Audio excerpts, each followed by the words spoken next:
Super super super super.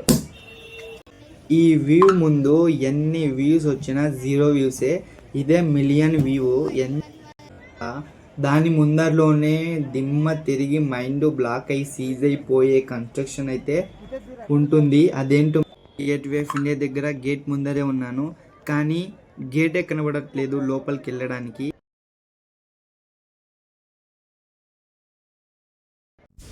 Hello friends, మీ అందరికీ happy welcome to my YouTube channel. Very very good evening from CST Chhatrapati Shivaji Maharaj terminals. Friends, మీరు కనుక నా last video చూసి ఉండకపోతే డిస్క్రిప్షన్లో లింక్ ఉంది, వెళ్ళి చూడండి. ఈ వీడియో క్లియర్గా అర్థమవుతుంది. మీరు కనుక లాస్ట్ వీడియో చూసి ఉంటే ఈ పాటికే మీకు అర్థమైపోయి ఉంటుంది నేను ఇప్పుడు వెళ్ళబోయే డెస్టినేషన్ ఏదని. నేను ఇప్పుడైతే వెళ్ళబోతున్నాను గేట్వే ఆఫ్ ఇండియా.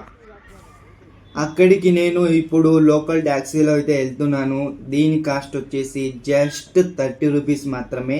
మీరు ముంబైలో ఎక్కడున్నా నేరుగా సిఎస్టి మహారాజ్ టెర్మినల్స్ దగ్గరికి వచ్చేస్తే దాని ముందర కుప్పలుగా అయితే ట్యాక్సీలు ఉంటాయి. ట్యాక్సీలకి అయితే కరువే లేదు. మీరు ట్యాక్సీలో కనుక హాయిగా రావచ్చు. ఇంకో ఆప్షన్ ఏంటంటే పబ్లిక్ బస్. అందులో కాస్ట్ వచ్చేసి జస్ట్ 20 రూపీస్ మాత్రమే. కానీ అందులో వెళ్ళకండి, ఎందుకంటే ఎక్కువ రష్ ఉంటుంది. సో రష్ లేకుంటే వెళ్ళొచ్చు, రష్ ఉంటే మీరు హాయిగా ట్యాక్సీలోనే రండి. జస్ట్ 30 రూపీస్ మాత్రమే. 10 to 20 మినిట్స్ అయితే టైం పడుతుంది, ట్రాఫిక్ని బట్టి ఉంటుంది. మీరు హాయిగా ట్యాక్సీలోనే వెళ్ళొచ్చు అక్కడికి. అలాగే ఈరోజు నేను స్టే చేసిన హోటల్ గురించి అయితే లాస్ట్ వీడియోలో అయితే నేను రివ్యూ ఇవ్వలేదు, ఎందుకంటే వీడియో లెంత్ ఎక్కువ అయిపోతుందని అక్కడికి స్టాప్ చేసిన. దాని గురించి ఇప్పుడైతే చెప్పబోతున్నాను. ఫ్రెండ్స్, నేను దానికి పే చేసింది కేవలం 200 రూపీసే. అది రూమ్ కాదు, హాస్టల్ డార్మినేటరీ. అందులోనే ఈరోజు స్టే చేస్తున్నా. దాని కాస్ట్ వచ్చేసి కేవలం 200 రూపీసే. బయట చూసారుగా ఎంత ఘోరంగా ఉందో, బూత్ బంగ్లాలా ఉంది. కానీ లోపల వెళ్తే మాత్రం 200 రూపీస్కి అది వర్త్ అంతే. చాలా బాగుంది. ఏమంటే నాకు వీడియో రికార్డ్ చేయడానికి టైం అయితే దొరకలేదు. సో అందువల్ల నేను దాని లోపల ఇన్నర్ వీడియో అయితే నేను తీయలేదు, కేవలం మీకు బయటనే చూపించిన. కానీ లోపల మాత్రం సూపర్గా ఉంది. 200 రూపీస్కి అది చాలా వర్త్ అంతే. ఇదిగోండి, ఇది ఎలక్ట్రికల్ బస్సు. ఇక్కడ ఇది సిటీ బస్సెస్ ఇట్లాంటివి అయితే చాలా ఉన్నాయి. ఇక్కడ ఇంకో విషయం ఏంటంటే బ్రిటిషర్స్ కట్టిన బిల్డింగ్స్ అన్నీ ఇంకా అట్లానే ఉన్నాయి. ఇగో ఇది కూడా అదే అనుకుంటాను. చూడండి, ఇది కూడా బ్రిటిషర్స్ నాటి బిల్డింగే.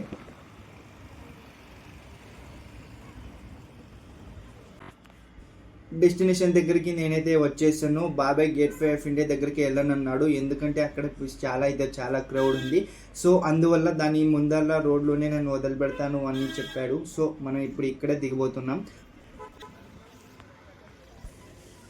నేను ఇక్కడి నుంచి గేట్వే ఆఫ్ ఇండియా దగ్గరికి బై వాక్ అయితే వెళ్ళిపోతున్నా. ఎక్కువ దూరం ఏం లేదు, కొంచెం దూరంలోనే ఉంది.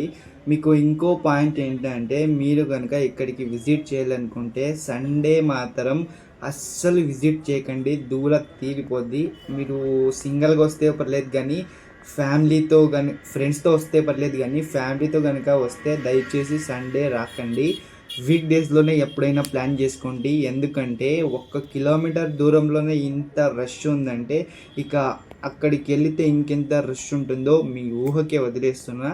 సో అందువల్ల మీరు కూడా వీక్ డేస్లోనే ప్లాన్ చేసుకోండి ఇక్కడికి రావడానికి. ఇక్కడ రిటర్న్ వెళ్ళడానికి బస్సులు కూడా అస్సలు ఎంత రష్ ఉంటాయంటే అక్కడ పోలీసులు నిలబడి ఒక్కొక్కరినే బస్సులోకి ఎక్కించి ఆ బస్ని ఫుల్ చేసి పంపిస్తారనమాట. అంత రష్ అయితే ఉంటుంది. సో అందుకోసమే చెప్తున్నా, వీక్ డేస్లో మ్యాక్సిమం ఇప్పుడు ఉన్న సిచ్యువేషన్కి 20% అయితే ఉంటుంది క్రౌడు, అంతకు మించి ఉండదని నేనైతే ఎక్స్పెక్ట్ చేస్తున్నా. నాకు కూడా తెలీదు, కానీ ఇంత మాత్రం ఉండదు. మీరు హ్యాపీగా రావచ్చు వీక్ డేస్లో మాత్రం.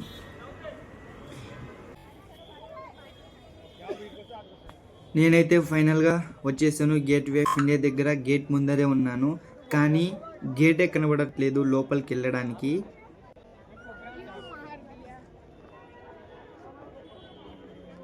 ఇదిగోండి, ఇదంతా గేట్ బయటే ఇంత రష్. ఫైనల్గా కనిపించింది. సో ఇక్కడి నుంచే ఎంట్రీ అన్నమాట. ఆమె కూడా అడుగుతుంది గేట్ ఎక్కడ అని పోలీస్ వాళ్ళని.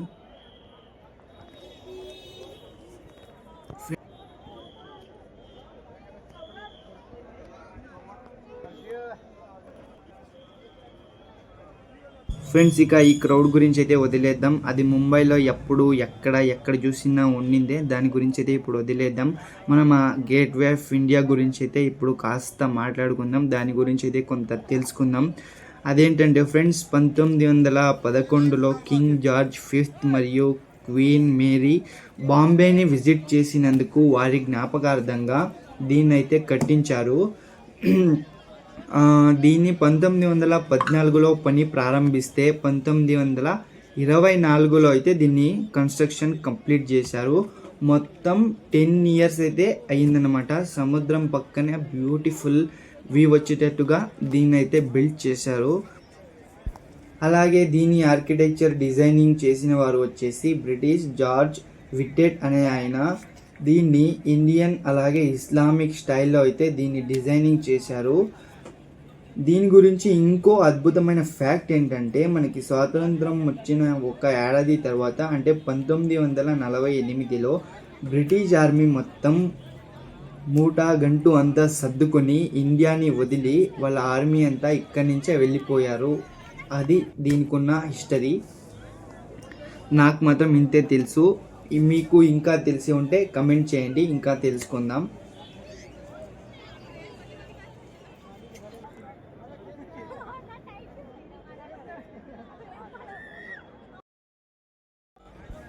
ఇక గేట్వే ఆఫ్ ఇండియాని పూర్తిగా చూసి ఎంజాయ్ చేసిన తర్వాత దాని ముందరలోనే దిమ్మ తిరిగి మైండ్ బ్లాక్ అయి ఈజ్ అయిపోయే కన్స్ట్రక్షన్ అయితే ఉంటుంది. అదేంటో మీరే చూస్తున్నారుగా మీ కళ్ళతో. ఇదే ఫ్రెండ్స్ ద తాజ్ హోటల్. దీన్ని 1903లోనే ద ఫౌండర్ జంషెడ్జీ టాటా గారు అయితే దీన్ని ఓపెన్ చేశారు. 1903లోనే దీన్ని ఇంత రాయల్గా అయితే కన్స్ట్రక్షన్ చేశారు. ఇంకో పాయింట్ ఏంటంటే, దీన్ని ఆర్కిటెక్చర్ డిజైన్ చేసింది అయితే మన ఇండియనే. ఆయన పేరు వచ్చేసి సీతారాం ఖండేరావ్ వైద్య. ఇంకో దీని ఫైనల్ టచ్ ఇచ్చిన ఆయన అయితే డిఎన్ మిర్జా గారు. ఇంకో మైండ్ బ్లాక్ అయ్యే విషయం ఏంటంటే, ఇందులో అప్పట్లోనే ఏసీ, లిఫ్ట్, పవర్ ప్లాంట్ అన్నీ అప్పుడే ఉన్నాయి. ఆ కాలంలోనే ఈ హోటల్లో అయితే ఉన్నాయి. ఇక ఆ హోటల్ కంటే అందమైనది ప్రకృతి. సో అందువల్లనే సముద్రం ఎదురుగానే దాన్ని నిర్మించారు. హోటల్లో ఉన్న గెస్ట్ హాయిగా సముద్రాన్ని చూసి ఎంజాయ్ చేయాలని. ఇంకో ఫ్యాక్ట్ ఏంటంటే, ముంబైలో ట్రాఫిక్ రోడ్ మీదనే కాదు, వండర్ ఏంటంటే నీళ్ళ మీద కూడా ట్రాఫిక్. చూడండి సముద్రంలో ఎంతమంది ఉన్నారో, ఎన్ని బోట్స్ ఉన్నాయి చూడండి. అప్రాక్స్ ఒక 100+ బోట్స్ ఉంటాయి. ఇక మీరు కూడా ఇలాంటి యాక్టివిటీస్ చేయాలనుకుంటే చేయొచ్చు. ఒక పర్సన్కి వచ్చేసి మ్యాక్సిమం ఒక 200 అయితే ఉంటుంది. నేనైతే ట్రై చేయలేదు, ఎందుకంటే నాకు చాలా భయం. సో అందువల్ల నేనైతే ట్రై చేయను.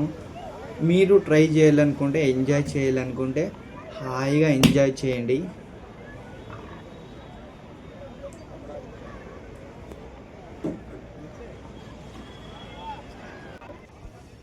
ఇక ఫ్యామిలీతో అయితే మీరు కనుక వచ్చుంటే ఇలాంటి పెద్ద పెద్ద బోట్స్తో కలిసి వెళ్ళొచ్చు. ఒక పర్సన్కి అంతే ఫ్రెండ్స్, ఒక 100-200 ఉంటుంది. నేను కూడా ప్రైస్ అడగలే. ఇక ఇంతసేపు ముంబై వ్యూ అయితే చూశారు కదా, ఈ వ్యూ ఒక్కసారి చూడండి. ఈ వ్యూ ముందు ఎన్ని వ్యూస్ వచ్చినా 0 వ్యూసే. ఇదే మిలియన్ వ్యూ. ఎంత అందంగా ఉందో చూడండి. ఆహా, ముంబైలో అయితే పీస్ లేదు. ఇక్కడ చూస్తున్న ప్రకృతి అందానికైతే తిరుగులేదు. Super super super super.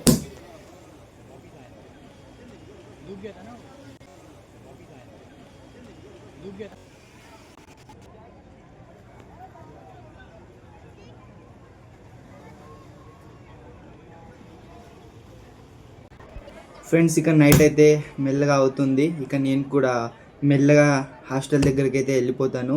Friends, ఈ వీడియోని మీరు ఇంతవరకు చూసినారంటే ఖచ్చితంగా మీకు ఈ వీడియో నచ్చే ఉంటుంది. ఫ్రెండ్స్, కేవలం చూడడమే కాదు, నాకు కొంచెం సపోర్ట్ అయితే ఇవ్వండి. సో అందుకోసం మీ ఫ్రెండ్స్ దగ్గర వీడియోని షేర్ చేయండి, లైక్ చేయండి, కామెంట్ చేయండి, ఈ వీడియోకి కాస్త బూస్టప్ ఇవ్వండి.